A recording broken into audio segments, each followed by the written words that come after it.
शासनपति प्रभु महावीर स्वामी को हम वंदन करते हैं। सभी गुरु भगवंतों को तिकोतों के पाठ से वंदन करते हैं।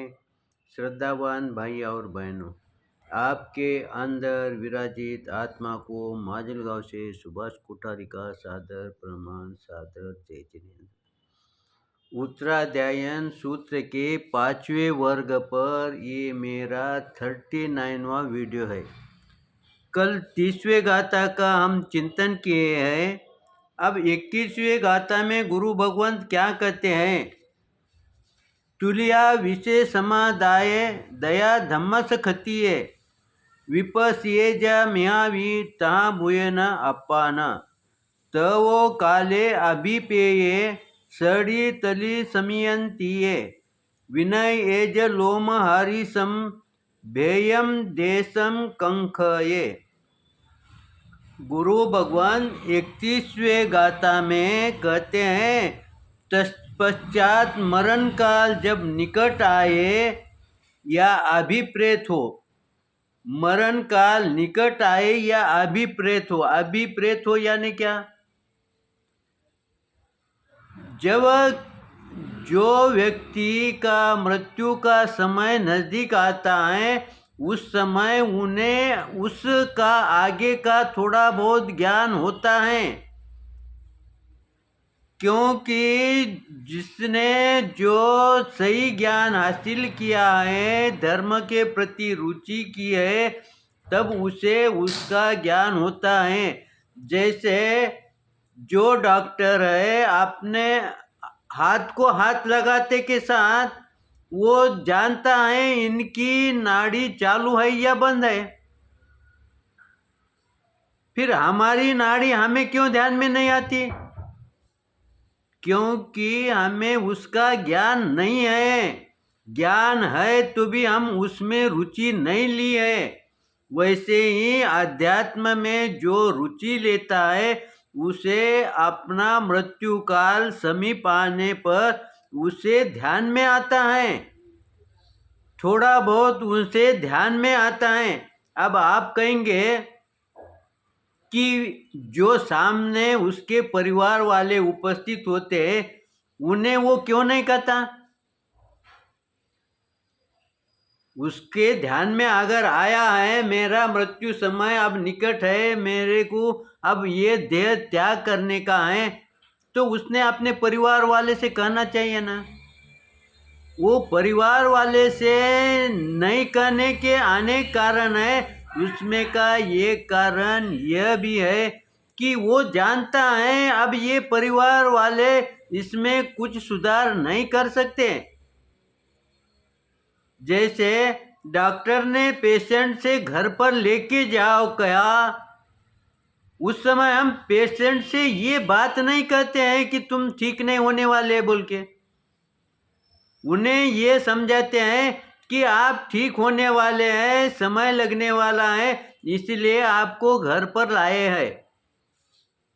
वैसे ही वो आत्मा, वो जीव जानता है अब मैं जाने वाला हूँ, लेकिन मेरे इस जो जाने की क्रिया है उसमें परिवार वाले कुछ भी नहीं कर सकते। फिर बोल के मतलब क्या है? इसलिए वो बोलता नहीं, संभव में रहता है और वो अपना चिंतन करता है। इसीलिए उसे अभिप्रेत हो जाता है कि अब मैं जाने वाला हूँ। और आगे क्या कहते हैं गुरु भगवान? जिस श्रद्धा से प्रवर्जा या सलेखना आदरी थी वैसे ही श्रद्धा रखे। क्या कहा गुरु भगवंतों ने? जिस धारणा से, जिस भाव से, जिस श्रद्धा से हमने नियम लिया है, इसीलिए हम कभी कभी देखते हैं संतरा लेने वाला ले लेता है, लेकिन बाद में उसकी श्रद्धा स्थिर नहीं रहती, वो विचलित हो जाता है। तो इसका मतलब उसने जो संतरा लिया है वो परिपक्व अवस्था में लिया ही नहीं है। किसी के कहने पर या देखा देखी ऐसा सुन के या कोई प्रेशर में आके उसने संतरा लिया है। जो अंतकरण से संतरा लेता है, जो अंतकरण से पचकान लेता है, जो अंतकरण से किसी व्यसन का त्याग करता है, वो उसे निभाता है, उसे बीच में छोड़ता नहीं है। इसीलिए गुरु भगवंत यहाँ कहते हैं, जैसी श्रद्धा से तुमने व्रत धारण किया है, संतरा धारण किया है, वैसे ही श्रद्धा रखें, उसमें कमी ना आने दे। कमी आएगी, क्यों कमी आएगी? क्योंकि आजू बाजू का वातावरण आपको विचलित करेगा। उस समय तुम विचलित न हो, तुम्हारी श्रद्धा में स्थिर रहे। क्योंकि जब हम कोई नियम लेते हैं, कोई पचकान लेते हैं, उस समय हम 10 बार सोचे, और 10 बार सोचने के पश्चात हम एक बार ले लिए नियम, तो उसे खंडित न होने दे। जिस श्रद्धा से हमने धारण किया है, वैसी ही श्रद्धा से हम उसे निभाए। अब ये बात हमारे व्यवहार में कहाँ बैठती है? हमारे व्यवहार में उस समय बैठती है जब हम छोटे थे। उस समय हम श्रद्धा से माता पिता के पैर छूते थे, माता पिता की आज्ञा मानते थे। आज माता पिता बेड पर है और हम खड़े हैं, तो हमारी श्रद्धा वैसी है क्या? इसका चिंतन करें। हम पहले जैसे माता पिता के पैर छूते थे, आज हम छूते हैं क्या? उतनी श्रद्धा से छूते हैं क्या? ये इसका अनुमान, इसका ज्ञान जिसने उसने करना चाहिए कि मेरी माता पिता के प्रति जो श्रद्धा भाव थे, जब मैं पढ़ने में था, जब मैं 5, 7, 10 वर्ष का था, उस समय की उनके प्रति जो मेरी श्रद्धा थी, आज मेरी श्रद्धा है क्या? 20, 25, 30 वर्ष के आयु में मेरी उनके प्रति जो श्रद्धा थी, जो आदर भाव था, वो आज मेरे में है क्या? ये अवलोकन करने के लिए गुरु भगवंतों ने इस गाथा का चिंतन करने के लिए हमें मजबूर किया है। आगे कहते हैं, वैसी ही श्रद्धा रखने वाला भिक्षु गुरु के निकट पीड़ाजन्य रोमांचक को दूर करे। गुरु भगवान ये समझाते हैं, जिसने संन्यास लिया है वो अपने गुरु के पास जाए। अगर कोई शंका उत्पन्न हो तो वो श्रद्धा में स्थिर हो। ये गुरु से हम प्रेरणा ले सकते हैं। अब जिनके गुरु पास में नहीं है या हम व्यवहार में हैं, हमने क्या करना चाहिए? हमने भी ये चिंतन करना चाहिए, क्योंकि उतना ज्ञान हमारे पास है।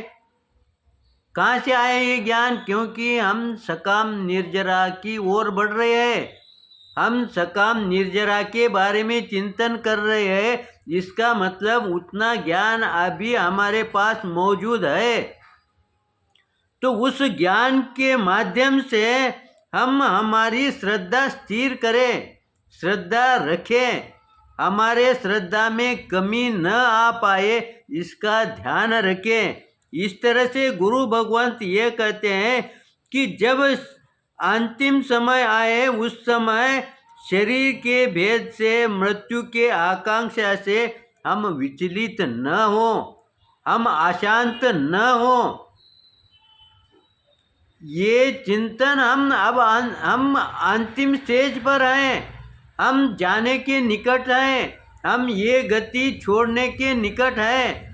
तब हमारी मनोदशा कैसी होनी चाहिए, ये गुरु भगवान इस गाथा के अंदर समझाते हैं। क्यों समझाते हैं? क्यों इसमें अपन ध्यान देना चाहिए? क्योंकि हमारा अंतिम समय में शांति से जाए, प्रसन्नता से जाए। जब हम ये देह का त्याग करने के कगार पर है, सीमा पर है, उस समय हम प्रसन्नता से छोड़े, क्योंकि ये हमारा नहीं है। जैसे हम किसी के पैसे देने के हैं, तो उसे प्रसन्नता से वापिस दे। वैसे ही ये जो हमने कुछ समय के लिए धारण किया है उसे प्रसन्नता से त्याग करे, ताकि हमारा अंतिम समय शांति से प्रसन्नता से जाए। और यही प्रसन्नता हमें आगे के भव के लिए सहायक बनेगी। इसीलिए हमारे शास्त्र में लेशा का वर्णन आता है। गुरु भगवान समझाते हैं कि तुम जिस लेशा में शरीर को छोड़ते हैं वही लेशा की शुरुआत आगे के भव में शुरुआत होती है। इसीलिए अगर हम प्रसन्नता से छोड़े तो आगे हमारा जन्म भी प्रसन्नता से उत्पन्न होगा। उस समय हमारी प्रसन्नता मौजूद रहेगी। इस तरह से मेरे चिंतन के अंदर कुछ विपरीत आया होगा, गलत आया होगा तो आप क्षमा करेंगे, सही आया होगा तो लाइक करेंगे, शेयर करेंगे। इसी आशा के साथ ओम शांति।